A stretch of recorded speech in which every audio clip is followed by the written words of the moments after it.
I woke up to a strange, scratchy sound near my ear. For a split second, I thought it was a dream.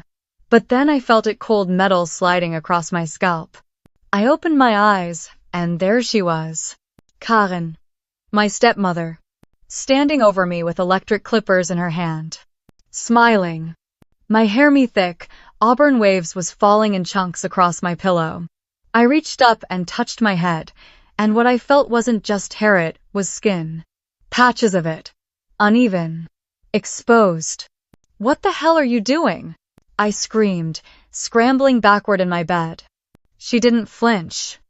She didn't even blink. "This is for Rachel," she said calmly.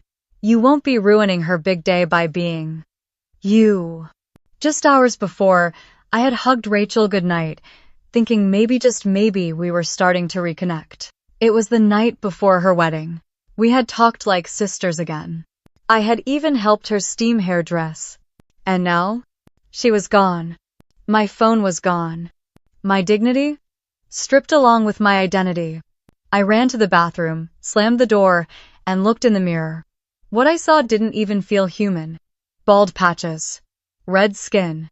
My reflection looked like a cautionary tale. I wanted to scream, cry, run. But where would I go? My dad co-signed my apartment lease. They had control over everything: my housing, my job connections, even my medical insurance. So I just sat there on the cold tile floor, shaking. Have you ever been betrayed so deeply that you questioned whether love was ever real to begin with?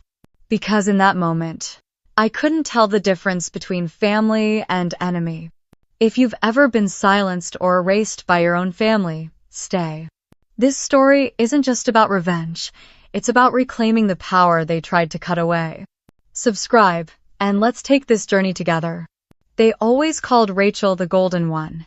At first, it was just a nickname, something my dad said with a proud smile whenever she got an A on a science test or won another scholarship. But over time, it turned into something else. Something sharper. Rachel wasn't just the golden girl. She was the daughter. And I was the other one. I'm Olivia. Same dad, different moms. My mother passed away when I was 6, and Karen came into our lives not long after. She married my dad when Rachel was barely out of preschool. And from the beginning, she made it clear. Rachel was the center of her world. I, on the other hand, was just a polite guest in the house I grew up in. Looking back, I don't think anyone ever meant to make me feel invisible. But that doesn't mean they didn't. When Rachel won her first piano competition, the whole family went out for dinner: steakhouse, balloons, a cake with her name piped in gold. When I got accepted into the National Art Academy on a full scholarship, my dad gave me a distracted thumbs up while reading emails. Karen didn't even look up from her wine. She's very independent, Karen used to say about me, like it was a compliment. But what she meant was, we don't have to try with her, she doesn't need us. And maybe that was true. I learned early how to disappear quietly. Rachel, on the other hand, bloomed under the spotlight. Piano prodigy. Debate team captain. Valedictorian. Every family photo featured her in the middle, me slightly blurred off to the side. Whenever we had guests over, Karen introduced Rachel as her daughter and introduced me as Doug's oldest. Like I was a relic from his past she had to manage around. Even the house reflected it. Rachel's bedroom was freshly painted every 2 years, mint green, then blush pink, then soft lavender with new curtains and twinkle lights to match her evolving moods. My room? Same beige walls since I was 12. No one ever noticed the leak stain above my bed that looked like a frowning angel. I used to joke about it. No one ever laughed. It wasn't that I hated Rachel.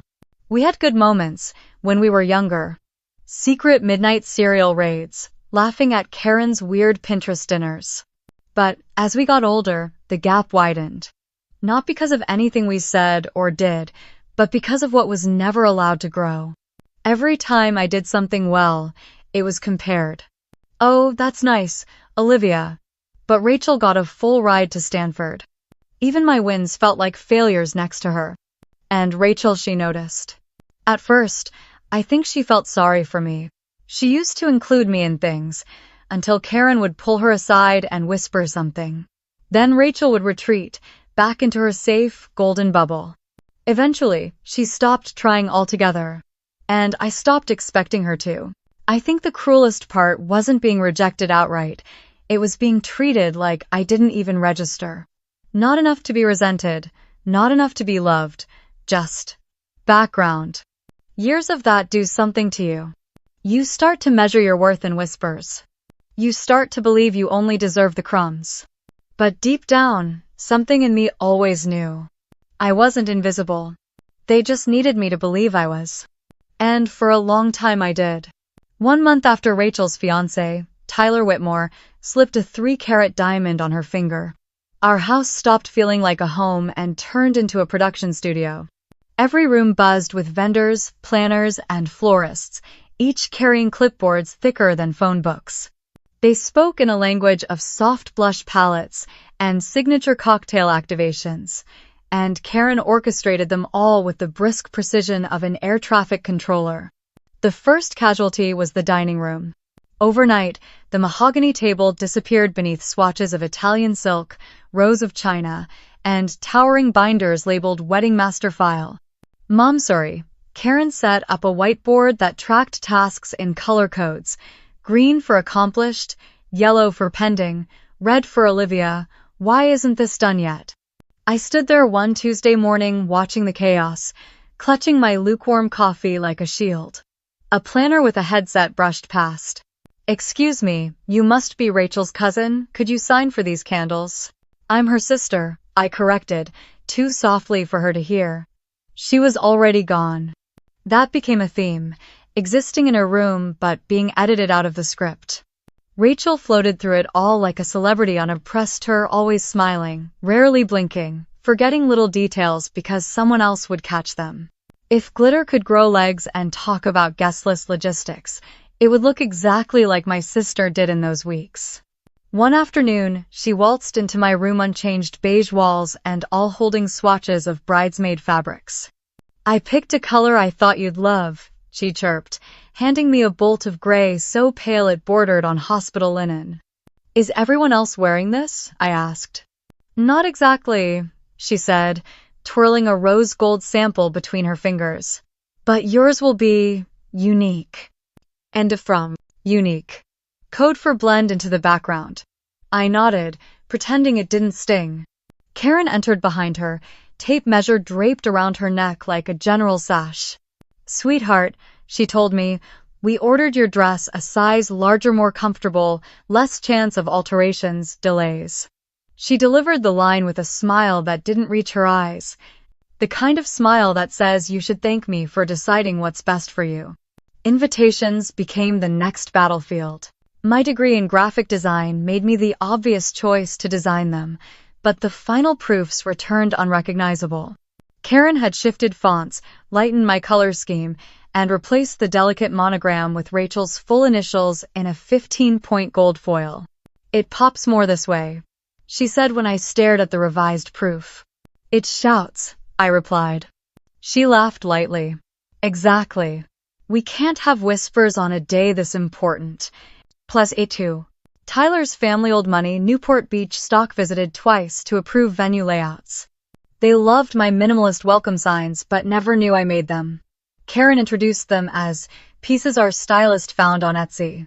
I watched Tyler's mother nod appreciatively and realized, with a cold twist in my gut, that my contributions were meant to be invisible too. The rehearsal brunch was held at a downtown rooftop. I arrived 5 minutes early, wearing the soft gray dress Karen insisted I break in. The other bridesmaids, Rachel's college friends, wore fitted rose gold sheaths that caught the light like champagne. When I approached the table, conversation paused just long enough for me to notice the contrast. Rachel offered a brittle compliment. "Oh, Olivia, that color, it's so practical." Tyler's younger brother, Luke, leaned over. "Looks comfortable," he said, genuine warmth in his voice, the first kindness I'd felt all morning. I smiled back, then saw Karen motion the photographer to capture a quick candid. He framed the shot so Rachel and her friends glowed front and center while I hovered on the periphery, half cropped out. The camera clicked. The moment froze another entry in a growing album titled Olivia Almost Included.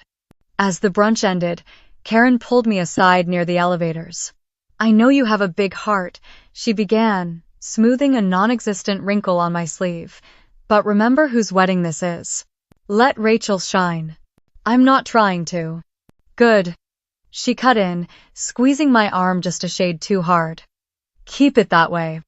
That night, I lay in bed replaying every helpful correction, each subtle repositioning that pushed me further from the center. I pictured the wedding timeline on Karen's whiteboard. Hair trial, cake tasting, seating chart, all perfectly slotted except for me, penciled into margins and then erased. The machine was humming smoothly, gears oiled by unspoken rules. Rachel glitters, Olivia dims. I closed my eyes and told myself it didn't matter, that I could endure 2 more weeks of strategic invisibility. But in the dark, a quieter voice asked, at what point does endurance become permission? The question lingered, unanswered, as the perfect wedding machine churned inefficient, glossy, and entirely indifferent to the girl who kept its silent parts running. By the time the bridal shower rolled around, I had learned to stay 2 steps behind everyone else literally. At the brunch, I arrived early to help set up. I had spent the night before handcrafting floral centerpiece eucalyptus, blush peonies, pale lavender ribbon. I stayed up until 2 a.m., burning my fingers on hot glue and retying bows until they lay flat and symmetrical. I wanted it to be beautiful. For Rachel.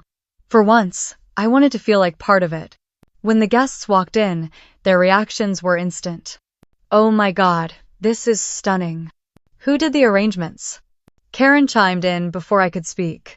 We hired a small local vendor, very affordable. Rachel deserves elegance without extravagance. I opened my mouth, but something about the way Karen touched my shoulder lightly, like a warning, stopped me. Rachel barely glanced at the flowers. She spent most of the brunch posing with her bridesmaids for Instagram stories and sipping mimosa after mimosa like she was on a press tour. I was seated at the end of the long table next to the maid of honor's cousin, someone I'd never met, who asked if I was part of the catering team. No, I said, forcing a smile. I'm the bride's sister. She blinked. Oh, I didn't know Rachel had a sister. That one landed like a knife. Later, I found Rachel in the powder room, crying. Mascara streaked her cheeks, and her phone was clutched tightly in one hand. Are you okay? I asked gently, approaching her like she might shatter. She looked up, eyes glassy. You just had to make it about you. I froze. What are you talking about? The decorations. The colors. Everyone keeps asking about them. It's my shower, Olivia. I wasn't trying to, Rachel. I was just helping. Well, don't. You always do this. You make yourself look useful, and then somehow everyone's looking at you. I stepped back, stunned. Rachel, I didn't ask for credit. I just wanted it to be nice. She stared at me like I was speaking another language. Don't bring the flowers to the wedding, she said coldly. I'll hire someone real. The bachelorette weekend in Napa wasn't better. I shared a room with 2 of her college friends who locked the bathroom door while doing their makeup and laughed behind it. When we went out to a wine tasting, I wore a floral midi dress and was told it clashed with the group's neutral tones. At dinner, Rachel told the waiter I didn't need a wine pairing because Olivia doesn't really drink, even though I was literally sipping rosé at the time. You're just not the vibe, one of the bridesmaids whispered, a little too loudly. Back home, things only escalated. Karen asked me to attend the final dress fitting with Rachel, just in case she needs help. When we arrived, the boutique attendant pulled out my bridesmaid gown in altered version 2 sizes too big. There must be a mistake, I said. Karen stepped in before the woman could check. No, it's right. We sized up for comfort. Olivia has broad shoulders, remember? I didn't argue. I just stood there while Rachel smirked and the attendant pinned excess fabric along my waist. In the mirror, I looked like a child playing dress-up in someone else's closet. The rehearsal dinner should have been a last chance at dignity. I wore a sleek navy dress, pulled my hair into a low bun, and kept my makeup minimal just enough to look awake. I sat quietly at the far end of the table, and still, somehow, I managed to offend. Luke Tyler's brother and the best man sat beside me. He was kind, soft-spoken, the only one who asked how I was doing. "You and Rachel look nothing alike," he said with a smile. I nodded. "Different moms." "Otis, well, you've got this. I don't know. Glow." I laughed, embarrassed. "That's just foundation." But across the table, I caught Karen's stare, sharp and calculating. She whispered something to Rachel, and suddenly my sister stood, napkin clutched in her hand like a flag of surrender. "You're ruining everything," she hissed when I followed her to the restroom. "Luke keeps looking at you. You know how that makes me look?" "Rachel, he's just being polite. This isn't about me." Number. It never is. And somehow, it always is. That night, I crawled into bed with the weight of 10,000 tiny humiliations piled on my chest. Each one had felt small in the moment. A jab, a correction, a look. But now they formed a shape too sharp to ignore. I had let them choreograph my silence. And I had danced to every step. The silence in the house was unnatural. Not the quiet of peace, but the kind that hums with tension, the kind that makes your skin prickle even before your brain knows why. I woke with the taste of metal in my mouth. My head felt cold. Heavier on one side, lighter on the other. I reached up instinctively, fingers grazing something wrong. That's when I felt it. The uneven tufts, the jagged patches. A sharp gasp escaped before I could stop it. I sat bolt upright and saw it. Hair. My hair. Scattered across my pillow, my sheets, the hardwood floor. A thick, auburn mass of strands that had once been mine. For a moment, my mind couldn't catch up. It refused to believe what my eyes were screaming. I staggered to the mirror above my dresser, gripping its edge as I forced myself to look. What stared back wasn't me. Not entirely. The right side of my head had been hacked close to the scalp. The left still had longer, uneven clumps like someone had started a war and abandoned the battlefield halfway through. My part was gone. My identity, shredded. My breath caught in my throat as Karen appeared in the doorway, calm as ever, holding a pair of electric clippers like it was any other morning chore. "Don't freak out," she said casually. "We just needed to fix the Rachel problem." I stared at her. "You cut my hair while I was sleeping." "You're being dramatic. It's just hair. It'll grow back." But Rachel only gets one wedding day. The walls of the room felt like they were closing in. "Where's my phone?" I demanded. "We've got it," she replied, stepping further inside like this was perfectly reasonable. "You don't need distractions today. This is a big day for Rachel." I backed into the bathroom and slammed the door shut, bolting it with shaking hands. My heart pounded so loud I thought it would crack my ribs. I flipped on the light and faced the mirror again, this time under the harsh glow of fluorescent bulbs. It was worse than I thought. Red scratches along my hairline. A nick near my ear that had dried into a thin, angry scab. My scalp, covered with waves I'd nurtured for years, was now exposed and raw. I crumpled to the floor, knees to my chest. I didn't sob. Not yet. I couldn't even find the tears. Only numbness. Like the grief hadn't caught up yet. Like some part of me was still waiting to wake up and realize it had been a dream. But it wasn't. I stayed in there for hours. I don't even know how long. At some point, someone knocked softly. Rachel's voice filtered through the door. "Liv, can I come in?" I opened it. She gasped, of course. Her eyes went wide. "Oh my God. What happened to your hair?" I didn't answer. I just stared at her, letting the silence do the talking. She looked away.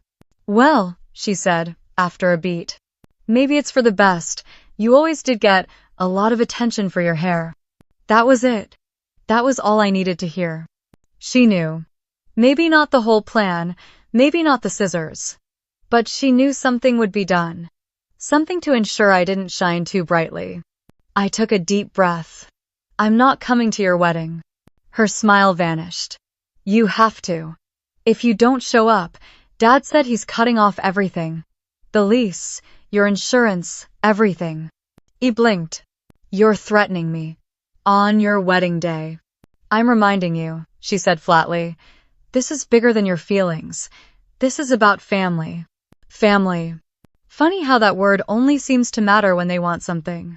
She left without another word. And I was alone again.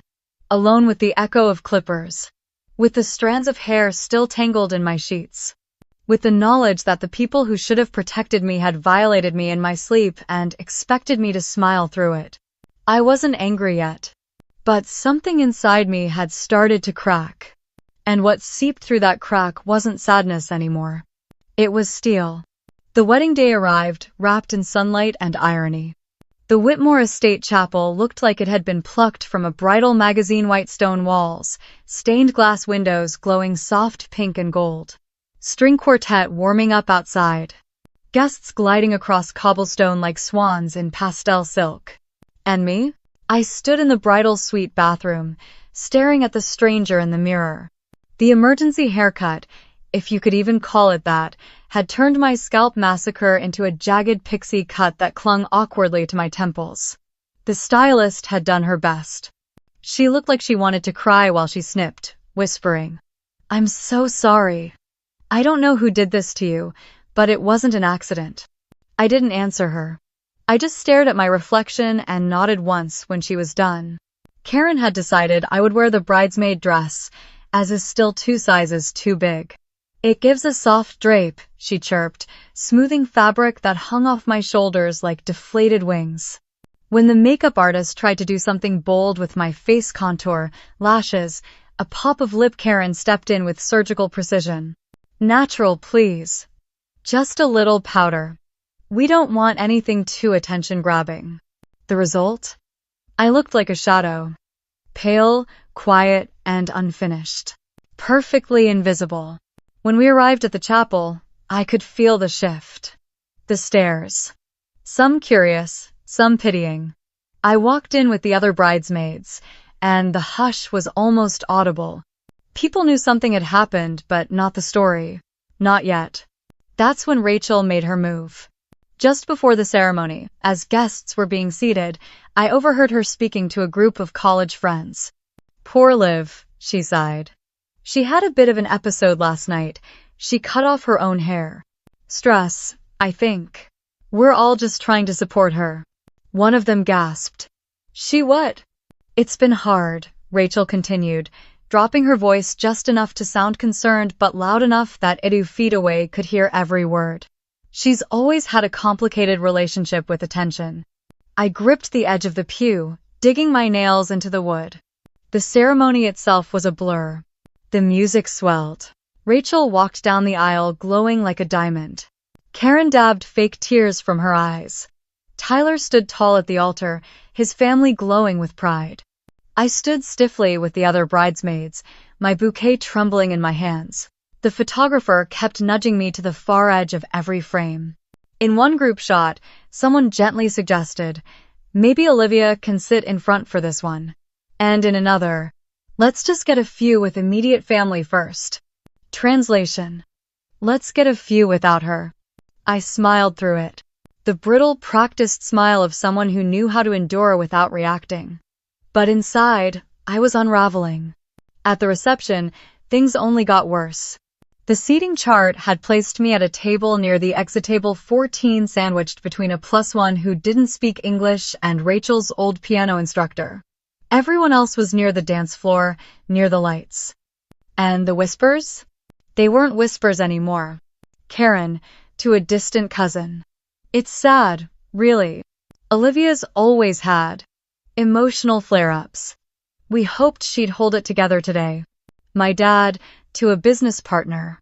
She's always been a little high-strung. Rachel's our steady one. Our success story. Even Rachel, while twirling on the dance floor, leaned in close to her friend and said, she tried to wear a wig. We had to take it away, too unstable. Each lie landed like a needle in my spine. And I stayed quiet. Not because I believed them. Not because I feared them. but because I was watching, listening. The steel inside me was hardening. And, unlike before, I wasn't going to explain myself.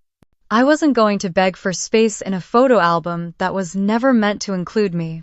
If you've ever watched someone rewrite your pain into their narrative comment, "I see you," below, you're not invisible. Not to me. There's a moment, not loud, not dramatic, when something inside you just shuts off. Or maybe it turns on. For me, it happened during the father-daughter dance. I was standing near the dessert table, half hidden behind a pillar, sipping flat champagne, watching my father spin Rachel in a slow, syrupy circle. She laughed softly, her head tilted back like an actress in a perfume ad. The crowd clapped. Someone wiped away a tear. Then came the toast. My father stepped up to the mic and raised his glass. "Rachel has always been our shining star," he began, voice thick with sentiment. "She's brilliant, graceful, thoughtful. The kind of daughter every father dreams of. She's never needed to prove herself with theatrics or appearances. Her worth has always been obvious." He didn't look at me. He didn't have to. The implication sliced clean through the air. Some daughters seek attention. Rachel just earns it. There were chuckles. A few nods. My throat went dry. I stood there, staring at the man who once carried me on his shoulders to fireworks shows, who used to tape my drawings to his office wall. That man was gone. Replaced by someone who didn't even pretend to protect me anymore. And, in that exact moment, something clicked. Not rage, not grief, not even revenge. Just clarity. They weren't going to stop. They weren't going to wake up one day and realize how much they'd hurt me. They weren't going to apologize, or change, or grow. Because they didn't have to. Because I kept showing up. I kept forgiving. I kept hoping. And for what? To be mocked in whispers? Cropped out of photos? Caged in silence while they painted me as unstable? Number. Not anymore. After the dance, I slipped outside for air. The night was cool, breezy. The kind of weather that should have felt refreshing, but instead, I felt electric. Every nerve humming with purpose. That's when I heard footsteps behind me. "Olivia?" I turned. Luke Tyler's brother stood there in his tux, hands in his pockets. "You okay?" he asked. "You've been quiet." I nodded. "It's been a long day." He hesitated. Then, quietly, "You didn't do that to your hair, did you?" I blinked. "No," I said. He nodded slowly, like he already knew. "Thought so." There was a silence. But not awkward. More understanding. "If there's anything I can do," he added, "anything you need, I mean it." I looked at him. Really looked. And for the first time that day, I saw someone who saw me. "Actually," I said, surprising myself, "there is something you could help me with." His eyebrows lifted. "I need a ride," I said. "Somewhere close. 20 minutes. In and out." He grinned. "New questions asked?" "None," I promised. He pulled out his keys. "Let's go." In the parking lot, we slipped out unnoticed. In the passenger seat, I stared out the window, heart beating steady but fierce. I wasn't scared. I wasn't second-guessing. I was focused. For once, it wasn't about making peace or fixing things or proving anything. It was about reclaiming something. Maybe not justice. Maybe not balance. But, at the very least, a line in the sand. And I was ready to draw it with both hands. The key to the bridal suite felt weightless in my hand, but what it represented was anything but. 20 minutes. That's what Sarah, the ever-flustered wedding coordinator, had granted me. "Just don't touch the gown," she'd joked.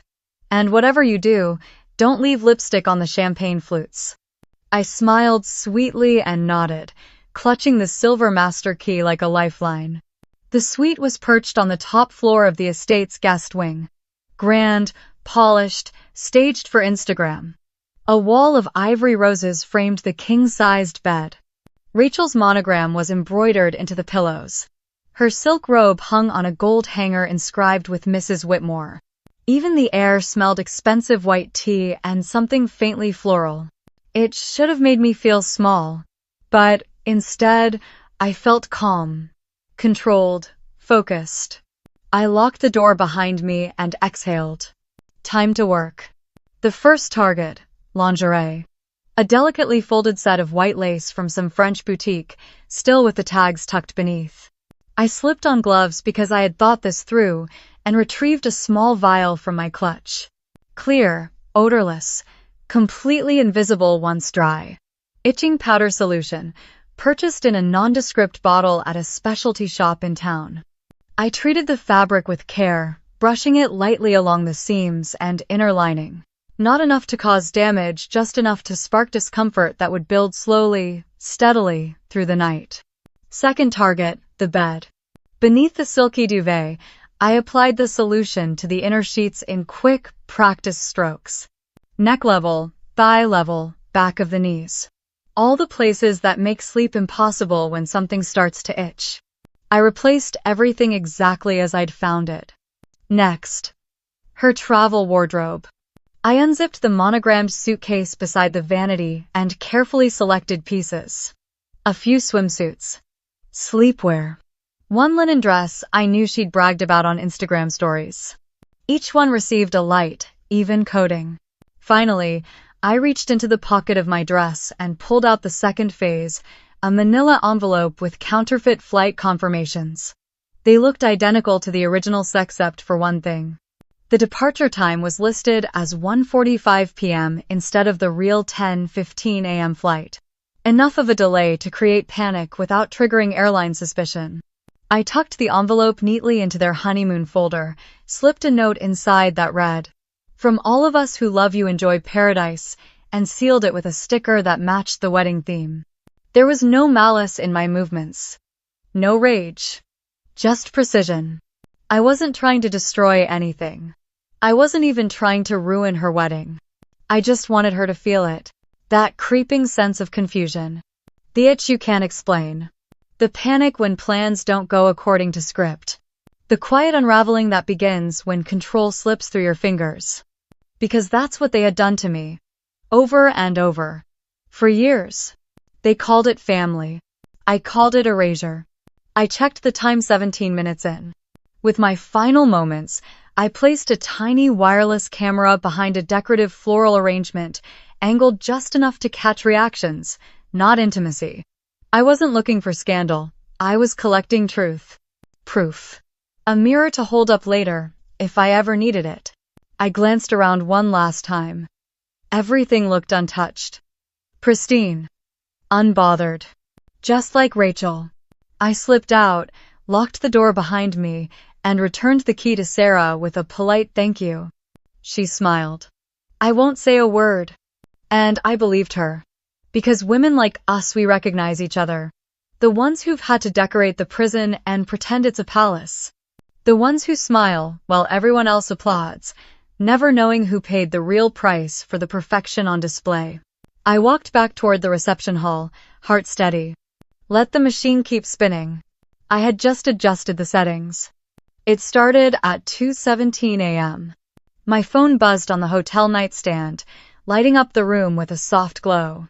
I turned over slowly, still fully clothed, too wired to sleep. The screen showed a single, quiet notification. Motion detected, bridal suite camera. I tapped. What appeared on the feed was something between a horror movie and a comedy sketch. Rachel stood in the center of the suite, her wedding night lingerie crumpled in one hand, the other frantically scratching at her thighs. Her face twisted in confusion, then frustration, then mild panic. I think something's wrong with the sheets, she muttered. Tyler, behind her, was tugging at his shirt collar, rubbing his neck like it was on fire. You used some new detergent or something? He asked.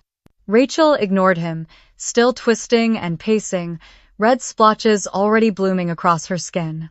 It burns, she hissed, eyes wide now. Like poison ivy or something, but it just started. Tyler leaned in, examining the lace in her hands. Maybe it's your soap. My soap, she barked. It's Chanel, Tyler. They tore the bed apart next. Comforter, sheets, pillows tossed into a corner. Rachel knocked over a vase. Tyler stepped on a bottle cap. There was swearing, arguing, a call to the front desk. By 3 a.m., they had switched to a different room. And I slept. Peacefully. The next morning, I checked the bridesmaids group chat. Emergency messages from Rachel were already piling up. Our flight info is wrong. I swear it said 10:15. Why does the paper say 1:45? Tyler's freaking out. The airline won't let us on. Also, why is my luggage not here? I sipped my coffee, still in bed, and typed a quiet reply. Maybe they loaded it on the earlier flight? Happens sometimes. She didn't respond. By mid-afternoon, the post started going live.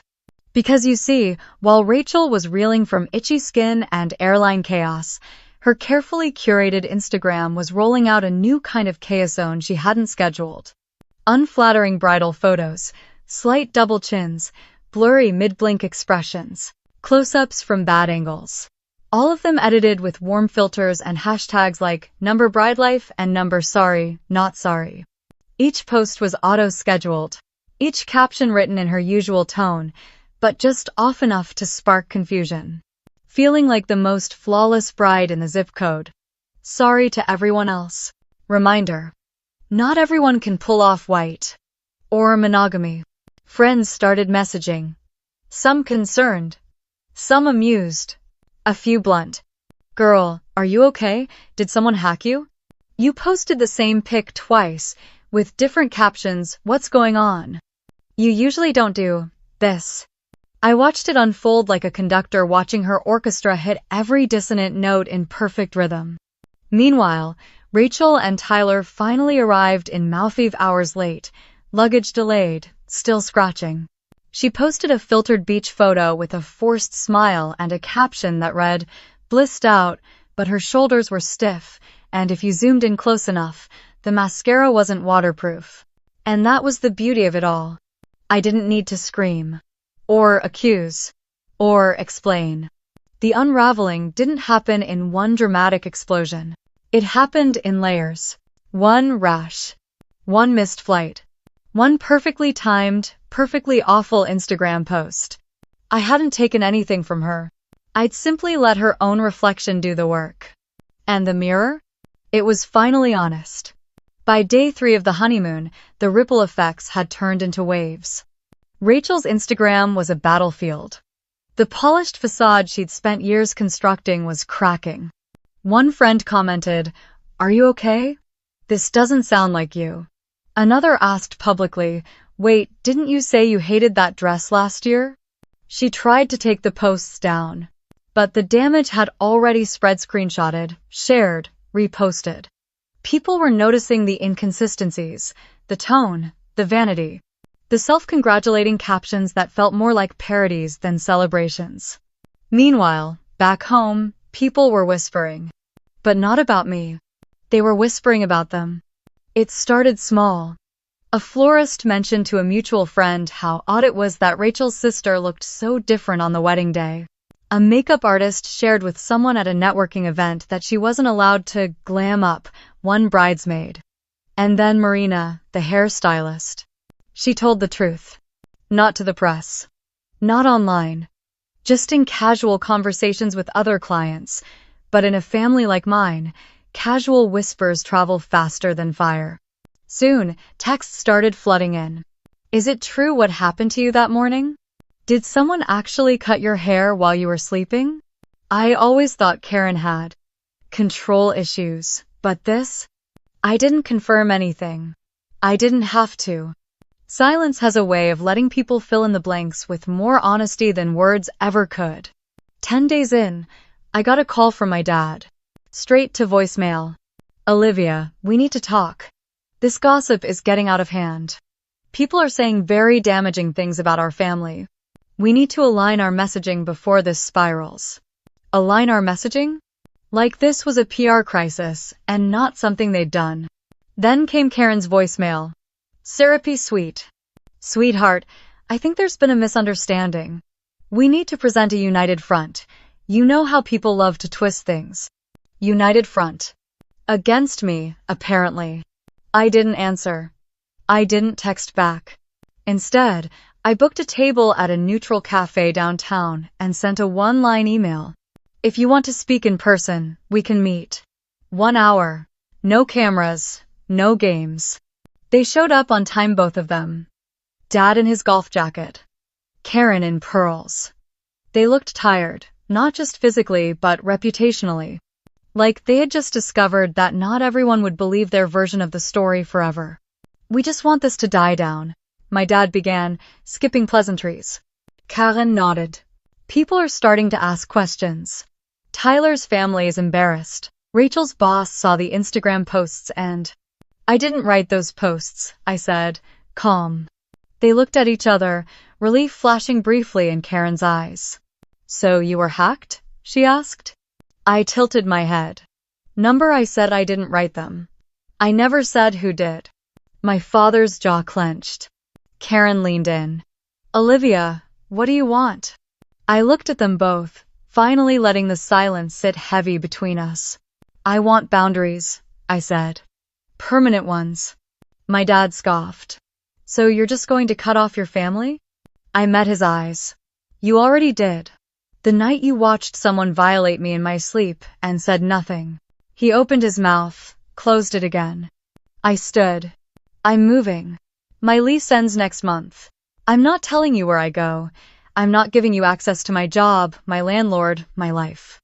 And if you ever lie about me again publicly or privately, I will release everything. The recordings. The emails. All of it. Karen paled. You record it? I don't have to, I said, but I might. And then I left. Not to hurt them, but to finally stop hurting for them. If healing means choosing peace over apology, drop a heart below. Some scar deserved distance, not reunion. Seattle wasn't part of the original plan. I picked it not because I knew anyone there, but because no one there knew me. It was a clean page in a new journal. A place where I wouldn't run into my father's clients at the grocery store, or hear Karen's voice behind me in the shampoo aisle.